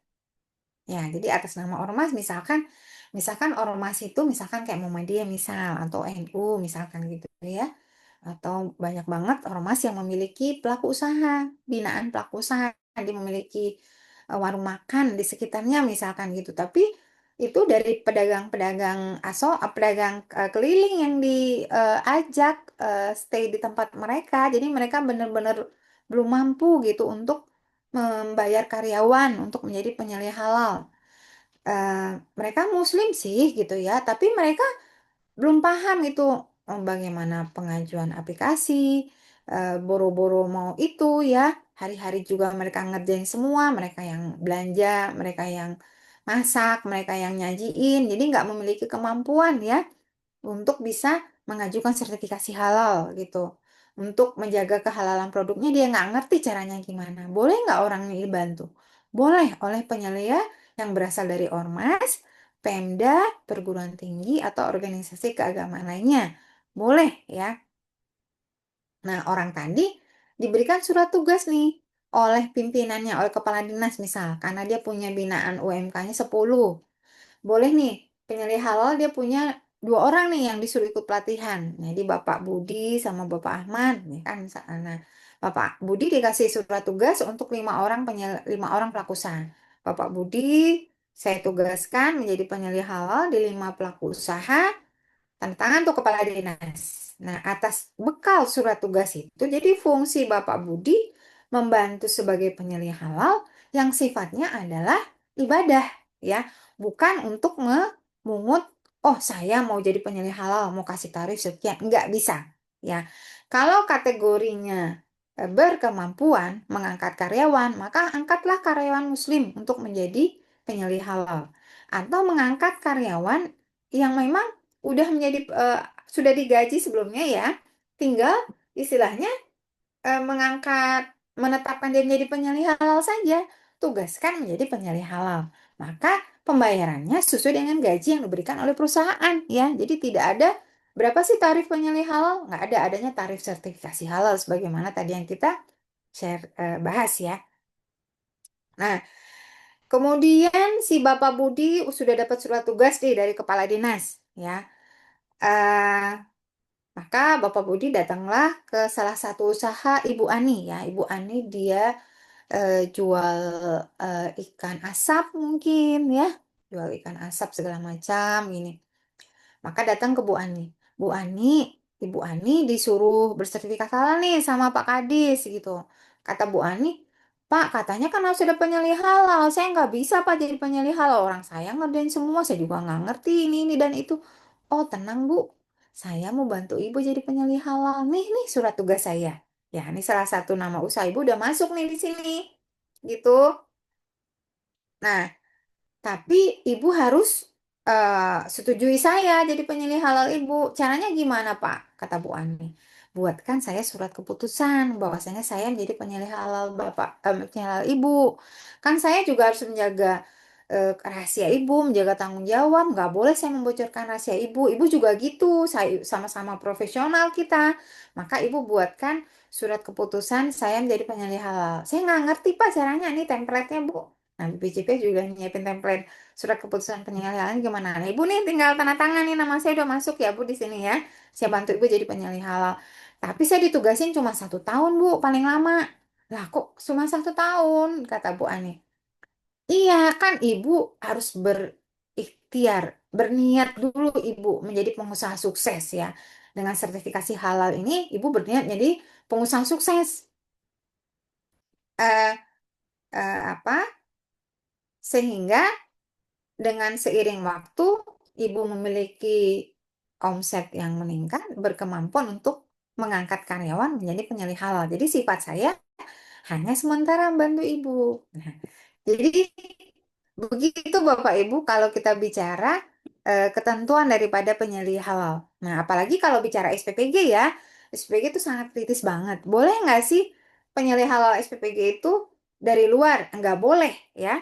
Wajib ditetapkan oleh kepala SPPG, orang yang memantau sehari-hari daily activity, sebagaimana tugas dan fungsi yang tadi, penyalih halalnya siapa. Dan juga tidak hanya sekedar Muslim ya, tidak hanya sekedar dibuatkan surat keputusan, tapi orang yang juga memiliki kemampuan komunikasi yang baik, melakukan manajemen yang baik, eh, orang yang mampu memantau dengan baik ya, istilahnya kalau saya melihat Bapak Ibu, makan bergizi gratis adalah program prioritas pemerintah saat ini. Tentunya anak-anak kita menerima manfaat ya dari setiap eh, apa namanya baterai ya mungkin ya yang diberikan kepada anak-anak kita. Tentu setiap menerima manfaat, setiap pelanggan ya, setiap tray itu jaminan produk halalnya terlaksana. Nah, bayangin Bapak Ibu, misalkan hari-hari Bapak Ibu 3.000 porsi menyiapkan makanan buat anak-anak kita. 3.000 porsi juga yang diterima manfaatnya oleh anak-anak. Berarti 3.000 manusia ya. Nah, kita sajikan dengan halal, sajikan dengan baik, ya doa buat Bapak Ibu semua, SPPG di situ. Namun kalau seandainya kita tidak menyajikan dengan baik, bayangin 3.000 kali sekian hari ya, 3.000 sekali-kali sekian gitu ya. Itu mereka yang ada bukan doa, nanti malahan ngomongnya macam-macam ini itu dan itu tentu tidak kita harapkan. Jadi saya memandang bahwasanya bukan pekerjaan yang berat ya, bukan pekerjaan yang sifatnya memberatkan lah ya.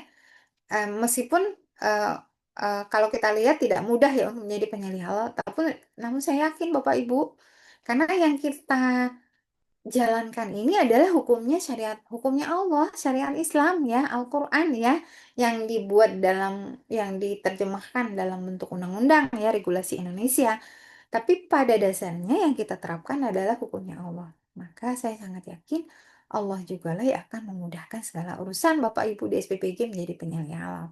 Nah, terus gimana kalau misal kita nyari orang nih, misalkan SPPG-nya ada di NTT, ada di Maluku, ada di Singkawang misalnya, atau di Nias, ataupun di Mentawai, ya. Itu mayoritas non-muslim di sana. Susah nyari muslim, ada sih muslim security gitu. Boleh nggak security-nya di SPB, kepala jadi penyalih halal? Ya kalau security-nya nggak berperan jadi penyalih halal ya nggak boleh gitu. Apa jaminannya bisa terlaksana jaminan produk halal di situ gitu ya. Maka boleh nggak penyalih halalnya dari pihak lain? Karena kita nyari orang yang muslim yang memadai untuk menjadi penyalih halal nggak ada di sini. Boleh dari SPPG terdekat ya. Jadi ditekankan juga karena eh, penyalih halal wajib memahami bagaimana pelaksanaan proses produksi di SPPG, begitu juga jaminan produk halalnya di SPPG. Nah, kalau seandainya bukan dari SPPG ya ka- saya melihat itu sulit ya. Ya, ketika memang ada kendala-kendala nih SPPG untuk penyalih halal yang muslimnya. Jadi ambil penyalih halal muslim yang ada di SPPG terdekat ya. Misal ya kayak Ambon misalkan ya di kecamatan ini non muslim semua penerima manfaatnya. Nah, ambil di kecamatan terdekat SPPG-nya yang dia bisa mobile ya memastikan bahwasanya proses produk halalnya itu terjamin kehalalannya. Aduh, nggak berasa ya, Bu Rahma. Iya, ternyata waktu udah mendekati waktu jam 10. Demikian, Bu Rahma. Iya, Ibu. Eh, kita dengan senang hati kalau kita bisa diskusi ya. Ya, baik. Mohon maaf tadi ada telepon sebentar Ibu dengan peserta. Sebentar sebelum kita masuk ke diskusi langsung dengan peserta, ini saya bacakan, mohon izin tuh saya bacakan dua ini Bu ya, Oh, dua maaf. pertanyaan di kolom chat dari Baik, Pak baik. Randi. Yang pertama mau bertanya Bu, misalkan ada dari salah satu supplier kita pesan makanan atau ayam yang belum ada sertifikat halalnya, itu bagaimana tindakan kita? Itu satu dari Pak Randy Andri ya. Kemudian yang kedua dari Pak Ibu Khairotunisa Aritonga. Saya ingin bertanya Bu, nama saya Khairotunisa Aritonga. Kira-kira ada tidak ya Bu sanksi bagi SPPG yang tidak menjaga konsistensi kehalalan produk setelah mendapatkan sertifikat halal? Dan sanksinya itu berupa apa aja? Dua itu Oke, dulu baik. Bu. Dua dulu ya. Baik, Pak Randi. Dalam pelaksanaan sertifikasi halal, maka bahan-bahannya itu wajib bersertifikat halal. Oh, saya mungkin tadi saya lewati nih Bu Rahma penyampaian ini karena khawatir waktunya nggak cukup ya. Jadi pas banget ini Pak Randi bertanya. Jadi kewajiban bersertifikat halal itu dilakukan masa penahapan ya. Jadi kalau eh, pelaku usaha menengah besar itu mereka sudah wajib memiliki sertifikat halal. Tapi kalau untuk kategori mikro dan kecil itu paling telat 17 Oktober 2026 itu sudah memiliki sertifikat halal. Nah, jadi kalau seandainya kita nggak ngajuin di bulan Maret ini masih boleh, nggak apa-apa. Nah, eh, tapi kita dorong kalau memang ayamnya belum bersertifikat halal, ayo dong kita komunikasi ke Bapak Wali Kota. Karena mau nggak mau harus turun nih Bapak Bupati atau Bapak Wali Kota gitu. Bagaimana mendorong pelaku usaha hulu ya? Gimana Dinas Pertanian, Dinas Peternakan setempat ya dapat mendukung sertifikasi halal untuk eh, pengusaha-pengusaha ayam. Jadi sebetulnya gini Pak Randi, wajib halal ini kan sudah kita gaung-gaungkan dari 2019 sebetulnya. Nah, pelaku usaha tuh kadang wait and see gitu. Menunggu dan melihat apa yang terjadi gitu ya. Nah, nggak bisa lagi kayak begitu. Udah waktunya nih, tinggal berapa bulan lagi gitu ya. Jadi sudah ada harus pemaksaan daripada pemerintah daerah setempat, pejabat daerah setempat ya. Jadi sebelum 17 Oktober 2026 nih, ayo dong segera produk hulu bersertifikat halal gitu. Atau kalau kita memang pengen diajukan sertifikasi halalnya sekarang, berarti suplai bahannya nggak boleh itu, harus ganti. Ganti yang memang sudah bersertifikat halal. Ya, itu risikonya seperti itu. Nah, saya apa menyambung pertanyaan Pak Randi dengan menjawab pertanyaan eh, yang kedua ya. Nah, kita masuk ke apa sih sanksinya gitu ya. Balik lagi kita ke regulasi ya Bapak Ibu. Kita lihat ke regulasi. Nah, regulasi kita masuk ke peraturan pemerintah aja ya, ke PP 42 aja. Ada nggak sih sanksinya? Mau diapain ya? Atau yang sudah bersertifikat halal kalau tidak menjaga kehalalannya, itu sanksinya apa gitu ya?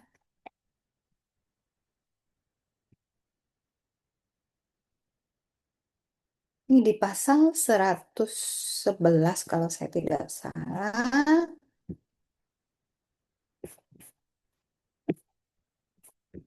Nah, jadi Bapak Ibu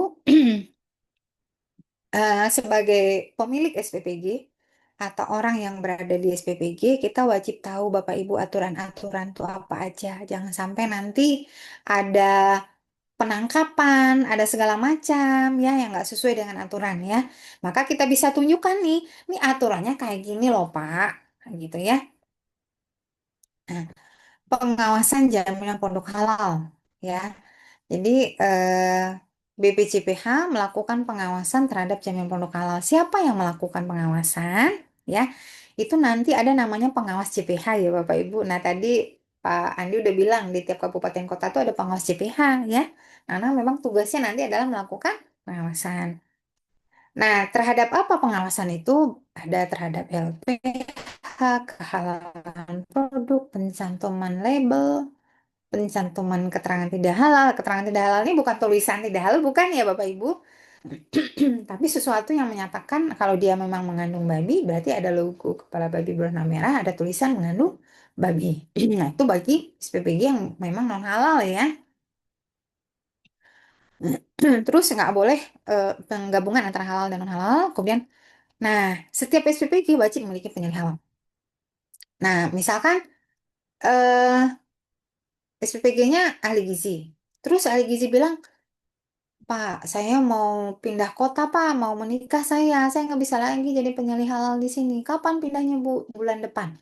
Sebelum bulan depan, udah diangkat penyalih halal baru, udah diikut pelatihan penyalih halal baru, sehingga tidak putus masa kepemilikan penyalih halal. Jadi keberadaan penyalih halalnya tetap ada ya. Jadi penyalih halal lama, aplusan dengan penyalih halal baru itu waktunya nggak putus gitu. Atau dan kemudian kegiatan lain berkaitan dengan penyalih halal. Nah, kemudian kita masuk ke pasal sanksi ya Bapak Ibu. Jadi pengawasan itu bisa dilakukan sewaktu-waktu, bisa berkala ya. Nanti pengawas CPH yang melakukan. Em,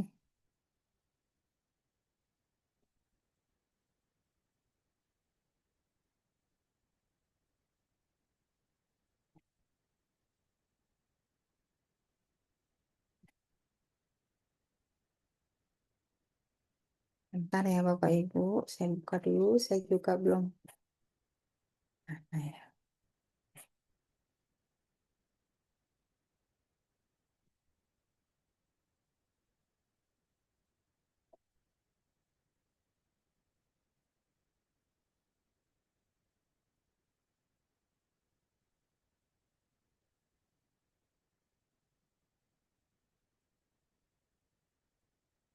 Nah, ini ya Bapak Ibu ya. Nah, jadi sanksi ya, jenis sanksi itu ada ya pelanggaran terhadap penyelenggaraan JPH dikenakan sanksi administratif ya. Jadi kalau terhadap pelanggaran JPH, pelanggaran JPH itu apa saja ya? Tadi ya, yang tadi disebutin ya, ada pencantuman label, segala macam, keterangan tidak halal produk ya, badan penyelih halal gitu ya. Nah, sanksinya adalah sanksi administratif. Jadi tidak ada pidana ya Bapak Ibu ya. Terus administratif itu apa saja? Ada peringatan tertulis, denda administratif, pencabutan sertifikat halal, dan penarikan barang dari peredaran. Nah, sekarang karena memang 17 Oktobernya 2026-nya masih ini, jadi BPJPH sedang menyusun ya bersama eh, pihak terkait untuk jenis sanksinya apa aja ya. Apa ketentuan-ketentuan sanksinya apa aja, tapi secara ini udah dijelasin ya sanksinya gimana. Tata cara pengenaan sanksinya itu sedang disusun. Nah, misal nih 17 Oktober 2026 ada SPPG yang belum bersertifikat halal. Nah, maka kurang lebih tahapannya disurati dulu terlebih dahulu, dikasih waktu. Dalam hitungan 1 bulan harus segera mengurus sertifikat halal. Misalkan.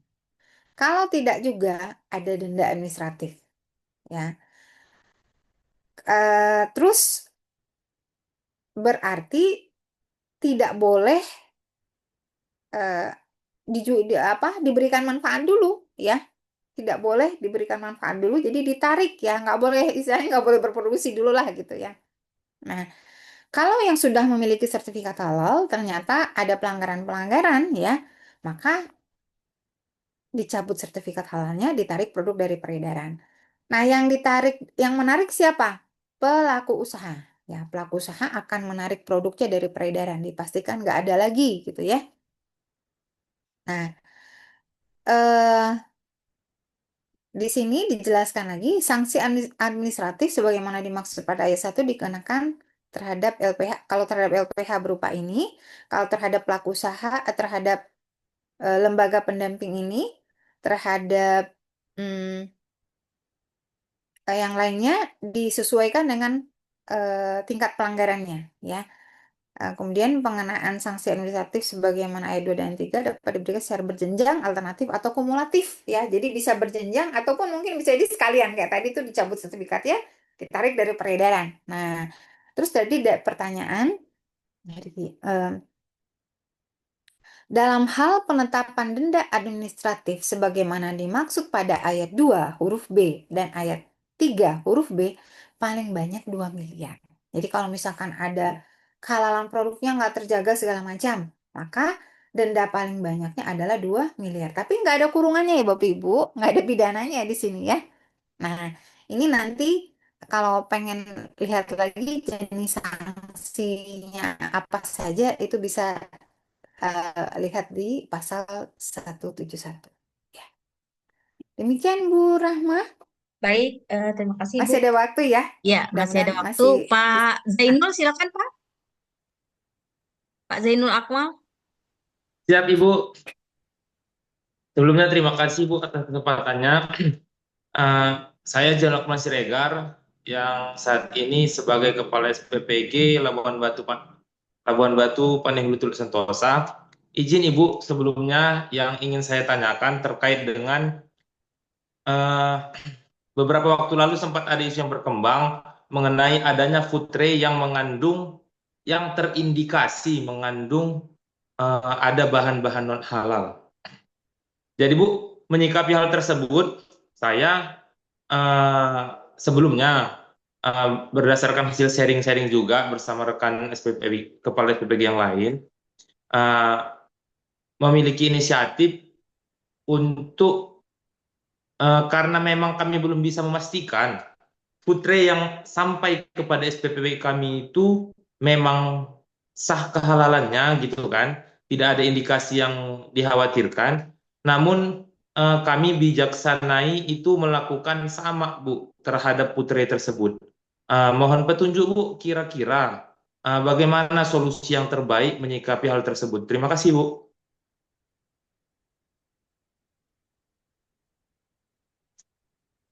Baik Pak Zainul, Pak Akmal ya, Pak Zainul Akmal, terima kasih ya atas apa informasi gambarannya ya yang ada di wilayah daerahnya mana Pak Akmal?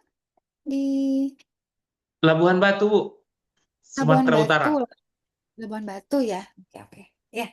Nah, ini memang di sini penting bagaimana kita berkoordinasi dengan BGN ya, karena memang kewenangannya itu ada di BGN gitu. Nah, kami di BPJPH ketika ada isu itu juga kami mendapatkan informasi ya, bahkan kita pun juga sempat gitu ya eh, mencoba apa melihat, mengecek gitu ya, apakah betul putrenya itu memang non halal atau tidak. Nah, namun ini kan perlu dipastikan dulu sebetulnya putri yang dimaksud itu yang mana gitu. Putri yang dimaksud itu yang memang mengandung bahan non halal itu yang mana. Nah, kalau misalkan kondisi daripada putri itu sifat bentuknya adalah plastik atau stainless ya, ketika dia terkena najis ya memang bisa dicuci, disamak, disucikan salah satunya dengan tanah gitu ya, seperti itu ya. Nah, bisa dilakukan seperti itu. Nah, tapi menurut saya memang isu MBG ini sangat sensitif ya untuk hal-hal ini. Jadi mungkin kita butuh betul konfirmasi kepada pihak yang memang memiliki kapasitas ya, memiliki kapasitas dan berwenang ya, memiliki kapasitas dan berwenang. Karena kebayang kalau seandainya memang ternyata putrenya tidak ada kontaminasi, tidak ada bahan non halal ya, eh, dicuci disamak ya, kebayang juga kayak apa riuh dan repotnya gitu ya. Kecuali kalau memang betul-betul eh, kalau di saya pemahaman saya pribadi ya, kalau seandainya itu adalah bahan plastik atau stainless ya, yang memang adalah bahan mineral, ya non halalnya itu dari mana gitu. Saya juga bingung kalau seandainya itu adalah memang logam gitu. Kalau stainless itu kan nikel, tembaga, kobalt dan segala macam yang dialiasi, yang digabung logamnya, maka jadilah dia stainless gitu. Kecuali ada komposisi dari putrenya itu menyatakan dia terbuat dari tulang babi misal gitu ya. Memang banyak bahan-bahan apa peralatan makan itu dibuat dari tulang banyak juga sih. Dari tulang babi juga banyak, tapi biasanya peruntukannya untuk distribusi tempat tertentu. Nah, itu misalkan kalau kayak di piringnya itu ada tulisan eh, pig bone gitu kan, tulang babi gitu kan, disebutin di situ. Ada apa? Itu kewajiban daripada produsen yang memproduksi, dia wajib menginformasikan bahannya seperti itu. Kalau itu nggak bakal bisa dicuci juga, dicuci nggak bisa karena memang udah materialnya itu memang udah bahan dari babi. Nah, itu mungkin yang mungkin apa ya Pak Zainul Akmal sebagai kepala SPPG, kita betul-betul harus cek sumber informasi, pastikan kita jangan sampai kerasa kerusuk karena ini akan bikin panik semua gitu ya. Nah, nah, itu mungkin yang bisa saya sampaikan terkait dengan kondisi daripada Putri gitu. Baik, baik, mungkin Pak Pak Zainal atas respon terkait isu-isu ini ya, ya Pak ya, Putri ya. Eh, Iya Bu. Berikutnya mungkin ada satu lagi Bapak Ibu, Pak Ariandi. yang sudah Eh, open mic. ya, ya Bu, baik. Sudah ada waktunya sebentar. Izin bertanya Bu, ini apakah makanan yang sudah berlabel BPOM itu bisa dikatakan halal?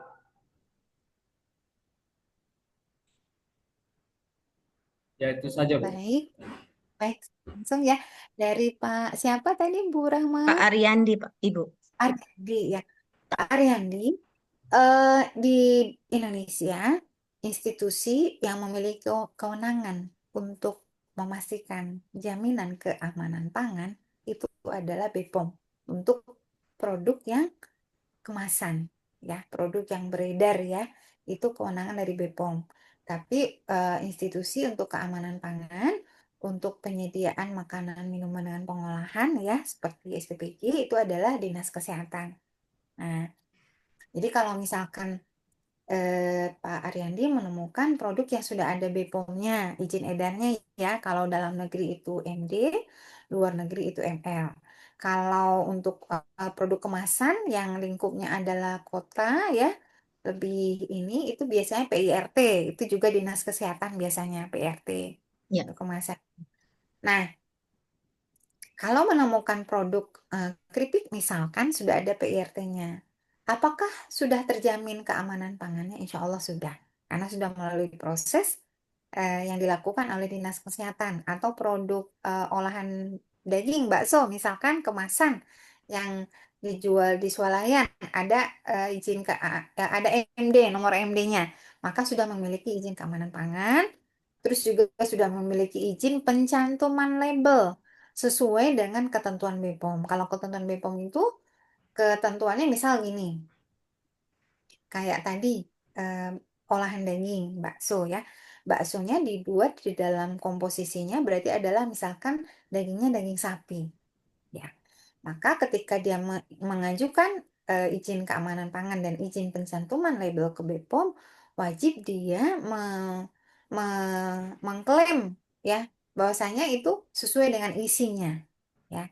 Maka itu adalah kewenangan dari BPOM ya, baik itu keamanan pangannya maupun ke izin pencantuman labelnya. Terus tiba-tiba nih yang punya bakso sekarang dia isinya adalah daging babi. Ya. Terus sama BPOM, BPOM lagi lakukan pengawasan. Nah, diambillah sama BPOM, disuruh dikasih sanksi.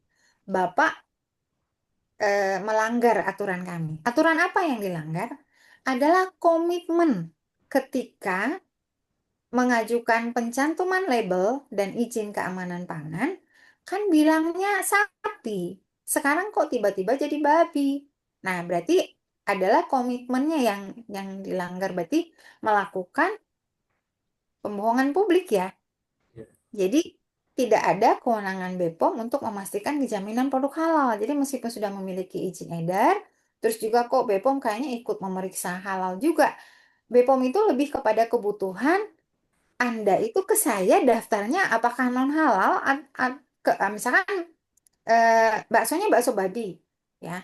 Izin kalau dia bakso babi berarti ada harus label logo kepala babi berwarna merah, ada tulisan mengandung babi. Isinya juga daging babi gitu ya, bakso babi gitu ya. Itu memenuhi ketentuan BPOM karena dia mengajukannya adalah bakso babi, dia tulisnya juga bakso babi. Tapi kalau seandainya ada ketentuan dia ada sebetulnya adalah bakso babi tapi di labelnya ditulis bakso sapi, itu melanggar ketentuan BPOM karena nggak sesuai komitmen ketika dia pencantuman label. Nah, jadi fungsi izin edar itu sampai situ, bukan memberikan jaminan produk halal. Jadi kalau dia memiliki izin edar, bukan berarti dia sudah memenuhi standar jaminan produk halal karena izin edar itu diberikan untuk produk halal dan non halal. Nah, sedangkan kalau sertifikasi halal adalah eh, label halal diberikan kepada produk yang sudah disertifikasi halal untuk produk yang memenuhi ketentuan jaminan produk halal. Kalau non halal sama sekali enggak. Produk yang kategorinya ragu-ragu, subhat ya, yang masih ada titik kritis halal itu disertifikasi halal. melalui proses, terbit sertifikat halal, dapat jaminan produk halalnya, maka baru dikatakan dia mendapatkan jaminan produk halal. Kalau izin edar itu terhadap produk non halal, terhadap produk yang juga halal, itu sama-sama dapat izin edar. Itu mungkin Bu Rahma dari saya. Baik, terima kasih Bu. Karena waktu juga Bu ya sudah pukul 10 lebih 3 menit. Mungkin sesi pertama regulasi ini mungkin kita cukupkan.